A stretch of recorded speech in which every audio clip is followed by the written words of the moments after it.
ভাই ভালো একটা সিনেমা হল বানান, মানুষ এমনি সিনেমা দেখতে আসবে। 150 টাকা করে ডিসি টিকিট নিতেছে, কিন্তু ভিতরের মান খুবই বাজে অবস্থা। এইভাবে ভাই সিনেমা দেখা যায় না।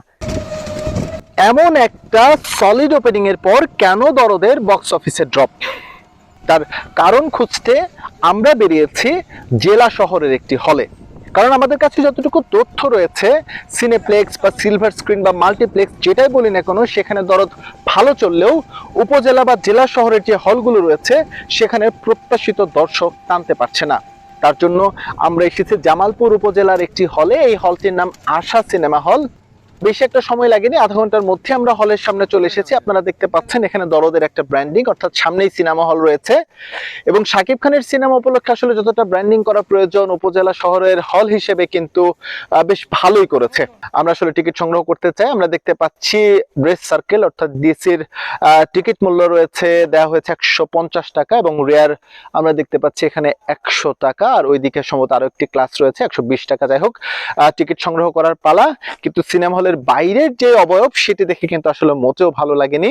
আসলে এরকম পরিস্থিতিতে মানুষ কেন সিনেমা দেখতে আসে বা আসবে, প্রশ্ন কিন্তু উঠে যায়। টিকিট নিয়ে একটু বিভ্রান্তি দূর করতে চাই। আমরা কিন্তু 150 টাকা দিয়ে টিকিট কেটেছি, কিন্তু টিকিটের গায়ে দেখতে পাচ্ছেন মূল্য কত। এটা একটা শুভঙ্করের ফাঁকি, অর্থাৎ এইখান থেকে প্রকৃত সেল রিপোর্ট যাওয়া সম্ভব না। হয়তো বা এখানে অন্য কোনো চুক্তি থাকতে পারে, কারণ আমরা জানি এইসব হলগুলোতে সিনেমা একেবারে দিয়ে দেওয়া হয় একটা নির্দিষ্ট টাইমের জন্য। সেই টাইমের মধ্যে যত টাকা লাভ লস বিজনেস করে সেটা তাদের বিষয়। যাই হোক, সেই বিতর্কে যেতে চাই না, আমরা একটু হলের ভেতরে ঢুকতে চাই। একেবারেই বাজে পরিস্থিতি। ঢোকার সঙ্গে সঙ্গে নাকে একটা উৎকট গন্ধ আসছে, এবং আমরা যে ড্রেস সার্কেল উঠবো, ডিসিতে উঠবো, এই সিঁড়িটা দেখেন কতটা বিপজ্জনক। এবার ভেতরে ঢোকার পালা, একেবারে অনুপযুক্ত। এই হলে যারা সিনেমা দেখছেন তাদের পুরস্কৃত করা উচিত প্রযোজক এবং ডিস্ট্রিবিউটরের পক্ষ থেকে। কারণ এরকম বাজে নোংরা পরিস্থিতিতে যারা সিনেমা দেখছেন, যারা টাকা খরচ করে, এত টাকা 150 টাকা খরচ করে যারা সিনেমা দেখছেন, তাদেরকে আসলে স্যালুট জানানো উচিত। এই যে দেখতে পাচ্ছেন যে বসার যেই রাস্তা, যে বসার যে বেঞ্চ, আপনারা দেখতে পাচ্ছেন বসার যে বেঞ্চ, একেবারে বাজে পরিস্থিতি। ভাঙা বেঞ্চ, ছাড় পোকা, উপর থেকে কালি পড়ছে। এখানে দেখেন উৎকট গন্ধ, সেটা নিবারণ করার জন্য আগরবাতি জ্বালানো হয়েছে। ভিতরে পরিবেশ ভালো না। মানে ফ্যামিলি নিয়ে আমি দেখতে যাবো সিনেমাটা, এখানে আমার কোনো সিকিউর নাই।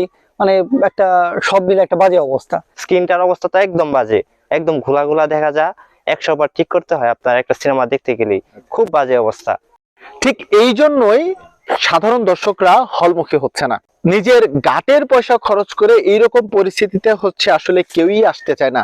ম্যাক্সিমাম মানুষ বাংলাদেশে যারা আছে তারা আশা করে থাকে হল যেহেতু ভালো না, সিনেমাটা যখন ইউটিউবে আসবে বা গুগলে আসবে সেখান থেকে ডাউনলোড করে আমরা দেখে নেব। এখানে পরিবেশের একটা বড় বিষয়। পরিবেশটা যদি ভালো হয় অবশ্যই মানুষ সিনেমামুখী হবে। দরদ ভালো একটা গল্প। বছর জুড়ে আসলে বাংলাদেশে ঠিক সেভাবে সিনেমা রিলিজ হয় না, যার ফলে হল মালিক যারা রয়েছেন প্রত্যন্ত অঞ্চলে, তাদের পক্ষে হলের পরিবেশ ঠিক রাখা সম্ভব হয় না, এটাও যেমন সত্য। তবে ন্যূনতম যে একটা পরিস্থিতি বা পরিবেশ তৈরি করতে হবে, এই বিষয়ে কিন্তু গুরুত্ব তাদের দিতেই হবে। কারণ গাটের পয়সা খরচ করে সবাই আসলে এখানে বিনোদন নিতেই আসে, কেউ কিন্তু হ্যাসেল হতে আসে না।